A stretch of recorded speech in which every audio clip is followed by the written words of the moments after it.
चलिए तो स्टार्ट करते हैं। तो हाल ही में आप लोगों ने देखा होगा कि कल जो है वो मोदी जी आपके पास यहाँ पे एक स्पीच में आते हैं। और स्पीच में आकर के आपको क्या बोलते हैं कि भैया आज से जो है वो गोल्ड को बिल्कुल 1 साल तक आपको गोल्ड जो है वो बिल्कुल लेना ही नहीं है। एंड पेट्रोल एडिबल ऑयल्स इनको भी जो है वो कैसे है बहुत ढंग से जो है आपको यहाँ पे रियूज करना है, इनकी स्पेंडिंग्स को आपको यहाँ पे रिड्यूस कर देना है। अब देखा जाए ना तो यहाँ पर एडिबल ऑयल पेट्रोल ये तो जो है वो सब लोगों को समझ में आता है, बट इश्यू क्या है? इश्यू ना लोगों को ये समझ में नहीं आ रहा कि सर गोल्ड के ऊपर ना ये सारी की सारी बातें आपके पास यहाँ पर जो है वो क्यों करी जा रही है। अब देखो इस इश्यू को समझने के लिए आपको तीन चार चीजें जो है वो समझने की जरूरत है। जैसे सबसे पहले you need to understand about what is forex reserve. कि सर फॉरेक्स रिजर्व जो है आपके पास यहाँ पे क्या होता है। दूसरी चीज, फॉरेक्स रिजर्व इंडिया के लिए आपके पास यहाँ पे इतना इंपॉर्टेंट हमारे पास यहाँ पे क्यों होता है, लिखते चलना क्या क्या चीजें चाहिए। We need to understand about what is forex reserve. हाँ, सेकंड पॉइंट, फॉरेक्स रिजर्व हमारे पास यहाँ पे इंडिया के लिए क्या क्यों इंपॉर्टेंट है। गोल्ड का फॉरेक्स रिजर्व के अंदर यहाँ पर क्या जो है वो यूज आपके पास होता है, गोल्ड क्यों यहाँ पर आपके पास इंपॉर्टेंट है। Then we need to understand rupee and dollar के बीच में आपके पास यहाँ पे क्या रिलेशन है। कैसे रूपी अप्रिशिएट होता है, डॉलर एंड है ना, कैसे डॉलर एंड कहते हैं ना हम कि रूपी वीक हो गया। ये सारी चीजें आपके पास यहाँ पे कैसे होती है। एंड एट लास्ट इसके बाद में मैं आपको ये समझाऊंगा एक और बोनस टॉपिक। करेक्ट। लास्ट में हम एक बोनस टॉपिक देखेंगे जो इसके अलावा भी है, जो कि कई बार एग्जाम में आपके पास यहाँ पर जो है वो पूछा जाता है। रेडी सब लोग समझे? करेक्ट। तो सबसे पहले पहले ब्लैंक स्क्रीन के ऊपर समझते हैं और ब्लैंक स्क्रीन के ऊपर चल के सारी की सारी चीजों को समझते हैं। तो लेट्स अंडरस्टैंड फर्स्ट कि what is forex reserve. Forex reserve आपके पास यहाँ पे क्या चीज होती है? फॉरेक्स रिजर्व आपके पास रिजर्व एसेट्स होते हैं जो कि हमारे पास क्या है, गवर्नमेंट जो सेंट्रल बैंक हमारे पास यहाँ पे होता है। जैसे इंडिया का सेंट्रल बैंक कौन सा है? आरबीआई। तो आरबीआई जो है आपके पास अपने पास यहाँ पे रखता है, जिसके थ्रू हमारे इंपोर्ट्स को, ठीक है, इन सारी चीजों को वो आपके पास यहाँ पे एड्रेस करता है। अब देखो क्या हुआ था जब 1990 और 1991 के टाइम में हमारे पास यहाँ पे इकोनॉमिक क्राइसिस आए थे। तो उस टाइम में बैलेंस ऑफ पेमेंट को हेड करने के लिए आपके पास यहाँ पे कमेटी बनाई गई थी, जिसमें सी रंगराजन आपके पास थे और वाईवी रेड्डी आपके पास थे। इन्होंने रिकमेंड किया था कि इंडिया के पास अभी आपके पास क्या होना चाहिए सर, एक फॉरेक्स रिजर्व आपके पास यहाँ पे होना चाहिए, जो कि इंडिया की 12 महीने तक, कितने, 12 मंथ्स तक की हमारी इंपोर्ट रिक्वायरमेंट्स को मीटअप कर सके। अंडरस्टूड? क्या कर सके, क्या कर सके, समझ आया? 1990s 1991 के टाइम में हमारे पास यहाँ पे इकोनॉमिक क्राइसिस आया था। उस टाइम में एक बैलेंस ऑफ पेमेंट को लेकर के कमेटी बनाई जाती है। एंड उस कमेटी ने निर्णय रिकमेंड किया कि हमारे पास में फॉरेक्स रिजर्व होना चाहिए। कितना? 12 मंथ्स तक, 12 महीने तक की हमारी, 12 महीने तक की हमारी इंपोर्ट की जो रिक्वायरमेंट्स हैं उनको जो है वो मीटअप कर सके। अब देखो, आप देखोगे ना अभी के टाइम में सिस्टमेटिकली ये चीजें गवर्नमेंट ने करी हैं। आपने अगर पिछले कुछ टाइम से अगर आप न्यूज देख रहे हो तो आपको ना इस तरीके की न्यूज देखने को मिलेगी। सर कैसी न्यूज? कि गवर्नमेंट ने अचानक से ना अपने रिजर्व्स बढ़ाए। आप देख रहे हो, from UK, BIS, walls and India shores why RBI is bringing more and more gold home. Sir ये गोल्ड को होम क्यों लेकर के आ गए? आरबीआई ने अभी देखा होगा ना कि सर गोल्ड की होल्डिंग कर ली, सारा अपना जो भी सोना था वो इंडिया में अपने पास जो है वो लेकर के आ गए। देख रहे हो कब की है? May 7 2026 की आपके पास यहाँ पे है। तो ये सब कुछ क्यों किया सर? बेसिकली हमने हमारे फॉरेक्स रिजर्व को बढ़ाया है, फॉरेक्स रिजर्व को स्ट्रॉन्ग किया है। सर कहीं ना कहीं ये वॉर को लेकर के स्पेकुलेशन तो नहीं थी? कैसी सिचुएशन आ सकती है कि हमको हमारे इंपोर्ट्स को मीटअप करने के लिए हमने जो है वो क्या करी है, स्टॉकिंग करी है, यहाँ पर हमने हमारे फॉरेक्स रिजर्व को स्ट्रॉन्ग किया है। अंडरस्टूड? ये चीज आपके पास यहाँ पे। तो फॉरेक्स रिजर्व समझ में आया कि फॉरेक्स रिजर्व क्या होता है। अब ये ना फॉरेक्स रिजर्व जस्ट ऐसा नहीं है कि सर हमने बहुत सारा गोल्ड जो है वो इकट्ठा कर लिया। इसमें बेसिकली अगर आप देखते हो तो चार कंपोनेंट्स आपके पास यहाँ पे होते हैं। एंड ये कंपोनेंट्स आपके पास प्रीलिम्स में कई बार पूछे गए हैं कि कौन कौन से चार कंपोनेंट्स होते हैं जिनको लेकर के फॉरेक्स रिजर्व आपके पास यहाँ पे पूरा का पूरा जो है वो बनता है। सो दोज कंपोनेंट्स आर, वो आपके पास सबसे पहले होता है फॉरेन करेंसी एसेट्स। तो हम लोग यूएसडी है ना, ये यूएस डॉलर्स हैं, यूरो हैं, येन हैं, इस तरीके की जो फॉरेन करेंसीज होती हैं उनको हम हमारे पास जो है वो रखते हैं। एंड देन क्या करते हैं हम, कंट्रीज के बीच में आपके पास यहाँ पे अग्रीमेंट होता है कि ठीक है, मतलब जब इंपोर्ट आपके पास यहाँ पे होगा, लेट्स से अगर हम लोग अमेरिका से कुछ भी ले रहे हैं एंड वहां पे जब आपके पास यहाँ पे इंपोर्ट के लिए आपको डॉलर की जो है जरूरत है, तो हम लोग यहाँ पे कैसे क्या करेंगे, तो यहाँ से हम डॉलर के थ्रू जो है आपके पास कर देते हैं। तो फॉरेन करेंसी एसेट्स आपके पास, just give me a second, तो आपको फॉरेन करेंसी एसेट्स उसमें मिलते हैं, गोल्ड रिजर्व्स आपके पास उसके अंदर मिलते हैं, स्पेशल ड्राइंग राइट्स आपको देखने को मिलता है, and then reserve position in the IMF. ये सारी की सारी चीजें मिल करके क्या बनाता है सर, आपके इंडिया का फॉरेक्स रिजर्व जो है आपके पास यहाँ पे बनाता है। तो फॉरेक्स रिजर्व को लेकर के आपको अभी तक दो चीजें याद हो जानी चाहिए। सबसे पहला, कब आया था? 1919 से लेकर के 91 तक। उस टाइम में कौन कौन थे? सी रंगराजन और वाई वी रेड्डी की रिकमेंडेशंस के ऊपर आपके पास फॉरेक्स रिजर्व बनाया गया, कितने टाइम का होना चाहिए?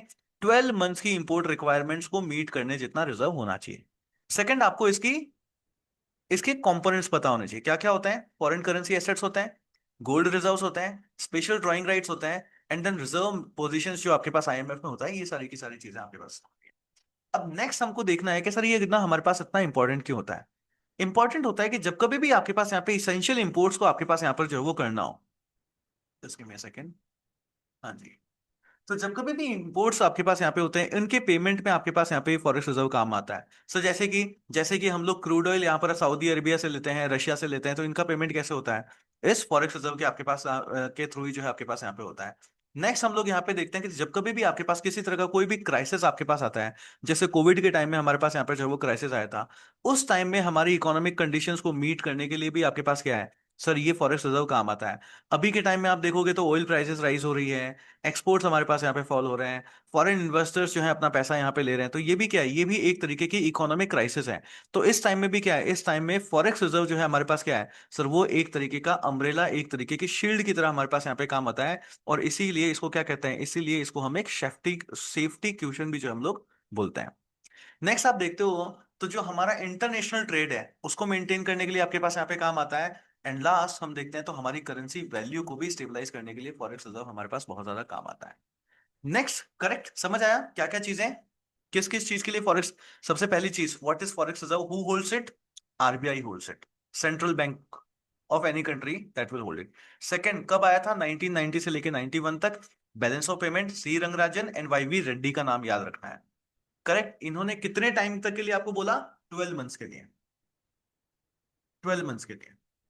देन उसके कंपोनेंट्स याद किए, कंपोनेंट्स के बाद में why do we need it? Economic crisis के टाइम में, इंपोर्ट्स के लिए, करेक्ट, हमारी जो करेंसी होती है इसकी स्टेबिलिटी के लिए फॉरेक्स रिजर्व जरूरी है। करेक्ट। अब हमको ये समझना है कि सर रुपी एंड डॉलर के बीच में ना आपके पास यहाँ पे क्या रिलेशन है? देखो सिंपल समझो, इट इज ऑल अबाउट, ये जो सारी की सारी चीजें ना वो डिमांड और सप्लाई वाली बात है, वो डिमांड और सप्लाई वाली बात है। ये सारी की सारी देखी जाती है कि $1 को लेने के लिए हमको कितना रुपी जो है वो देना पड़ता है। करेक्ट, ये आपके पास होता है सिंपल डॉलर वर्सेस रुपए। अब देखो, अगर आप एक कमोडिटी, कोई भी सामान को अगर आप इंडिया में ले रहे हो तो वो तो सारा का सारा रुपीस के थ्रू आपके पास हो जाएगा। बट अगर आप कोई भी चीज, कोई भी सामान अगर आप इंडिया के बाहर से ले रहे हो, तो जब वो सामान इंडिया से बाहर से इंडिया में आता है तो हमको उसके लिए क्या करना पड़ता है? बाहर डॉलर जो है उसको हमको पे करना पड़ता है। यस, हमको उसके लिए डॉलर जो है वो पे करना पड़ता है। अब देखो हमारे पास ना, let's say certain amount of dollars है एंड सर्टेन अमाउंट है ना, सर्टेन अमाउंट ऑफ डॉलर है। अगर आप भी अगर आप कोई भी कमोडिटी या कोई भी चीज आप बाहर से, सामान बाहर से परचेस करके इंडिया में ला रहे हो, तो इसके लिए क्या होगा? इसके लिए डॉलर जो है आपके पास यहाँ पे बाहर जाएगा। यस, डॉलर बाहर जाएगा। ये मैं कंज्यूमर एंड से कह रहा हूं। कंज्यूमर एंड का मतलब जब हम कोई भी चीजों को जो है वो खरीदते हैं, सरकार खरीदती है दैट इज डिफरेंट थिंग। जब हम किसी भी चीज को यहां पर जो है वो खरीदते हैं, जैसे मान लो आप बाहर से कोई भी सामान जो है वो लेकर के आए इंडिया में, तो आप उसके लिए क्या करोगे? आप वहां पे डॉलर के अंदर आपको पे करना पड़ेगा।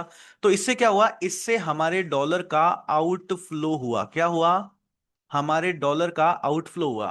अब इंडिया में जो डॉलर था उसका आउटफ्लो हो गया, तो इंडिया में डॉलर कम हुए या ज्यादा हो गए? से इंडिया में डॉलर कम हुए ज्यादा हुए? सर ऑब्वियसली इंडिया में डॉलर्स कम हो गए। अब इंडिया में अगर डॉलर कम हुई तो मेरे को एक बात बताओ, सप्लाई कम हो गई या ज्यादा हो गई? सप्लाई कम हो गई। लोगों को तो अभी भी बाहर से सामान लेना है, तो डॉलर तो चाहिए उसके लिए, तो डिमांड हाई हो गई या कम हो गई? डिमांड ज्यादा हो गई। अब जब अगर किसी भी चीज की सप्लाई कम है और डिमांड ज्यादा है, तो उसका प्राइस हाई होगा कम होगा? हाई हो जाएगा। मतलब $1 को पहले अगर मैं 70, let's say for an example, मैं 70 रेस में ले पा रहा था, अब उसी डॉलर को लेने के लिए मुझे 80 रुपीज, 90 रुपीज जो है वो लगाने पड़ेंगे। करेक्ट। तो ज्यादा पैसा लगाना पड़ता है। इसको बोलते हैं हमारे पैसे की वैल्यू क्या है? कम हो गई है। यस, हमारे पैसे की वैल्यू जो है वो कम हो गई। ये कॉन्सेप्ट समझ आया सभी को? कि जब कभी भी हम बाहर से कोई भी चीज को खरीद करके इंडिया में लेकर के आते हैं, तो हम उसको डॉलर के अंदर जो है वो पे करते हैं। किसके अंदर? डॉलर के अंदर जो है हम उसको पे करते हैं। जब मैं उसको डॉलर के अंदर पे कर रहा हूं, when I am paying in dollar, तो इंडिया से डॉलर चला गया, सो इंडिया में डॉलर कम हो गए। अगर डॉलर कम हो गए तो डॉलर की सप्लाई कम है, बट डॉलर की डिमांड ज्यादा है। तो उस डॉलर को कंपीट करने के लिए जो हमारे पास रुपया है वो क्या देना पड़ेगा, ज्यादा जो है मुझे देना पड़ेगा, ज्यादा देना पड़ेगा, तो हमारे रुपए की जो वैल्यू वो कैसी हो गई, रुपए की वैल्यू कम हो गई। अंडरस्टूड? अब ये कंसेप्ट समझ आया ना? अब देखो क्या है, इंडिया, अभी अब हम गोल्ड वाले पर्सपेक्टिव के ऊपर आते हैं। इंडिया ना गोल्ड प्रोड्यूसर नहीं है। हम क्या करते हैं, हम गोल्ड को खरीदते हैं बाहर से। अब गोल्ड को हम दो तरीके से खरीदते हैं, एक तो आपके पास होता है सरकार ने लिया, जो कि फॉरेक्स रिजर्व में आपके पास यहाँ पे है। दूसरा कंज्यूमर एंड के ऊपर आपके पास यहाँ पे बहुत ज्यादा गोल्ड जो है वो खरीदते हैं। लोग गहने बनाने के लिए गोल्ड खरीद रहे हैं, लोग अपना पैसा सेफ रखने के लिए भी, अभी देखो शेयर मार्केट जो है वो बहुत ज्यादा आपके पास कैसा है, अनस्टेबल है। तो लोग क्या करते हैं, पैसा सेव रखने के लिए गोल्ड के अंदर इन्वेस्ट कर देते हैं आपके पास यहाँ पे। तो वो क्या करते हैं, गोल्ड खरीदते हैं। अब गोल्ड खरीदने में प्रॉब्लम नहीं है, प्रॉब्लम है गोल्ड खरीदने के लिए आप डॉलर बाहर भेज रहे हो।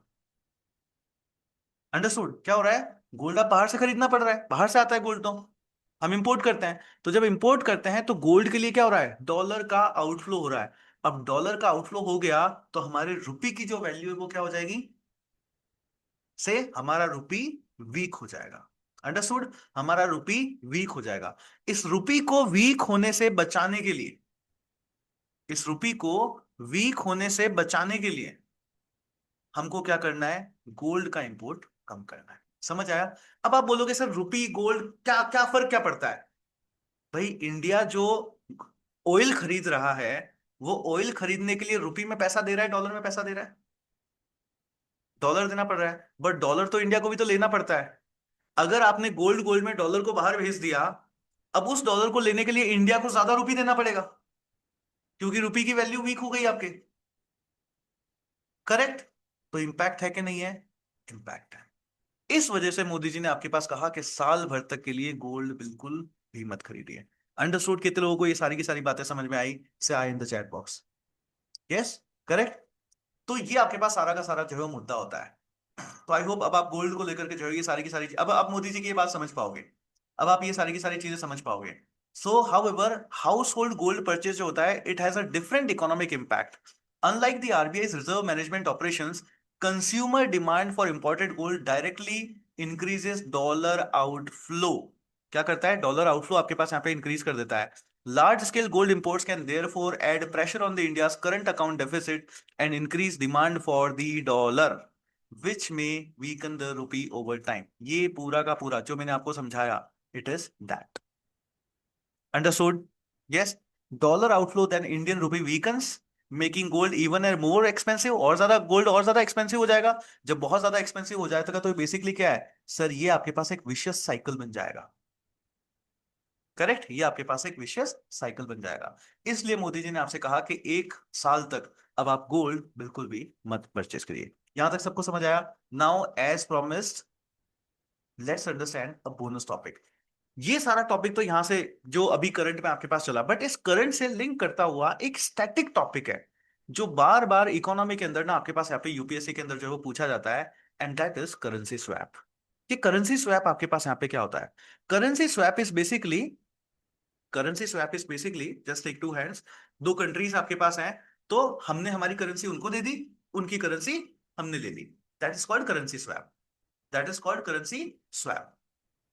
That is called currency swap. तो करेंसी स्वैप क्या है? It is an agreement between the countries central bank, country के जो सेंट्रल बैंक्स होते हैं उनके बीच में अग्रीमेंट होता है, और financial institutions to exchange one currency for other for a specific period and later reverse the transaction for predetermined exchange rate. जो भी एक्सचेंज रेट रखेंगे उसके ऊपर वो क्या कर लेंगे, उसको एक्सचेंज कर लेते हैं।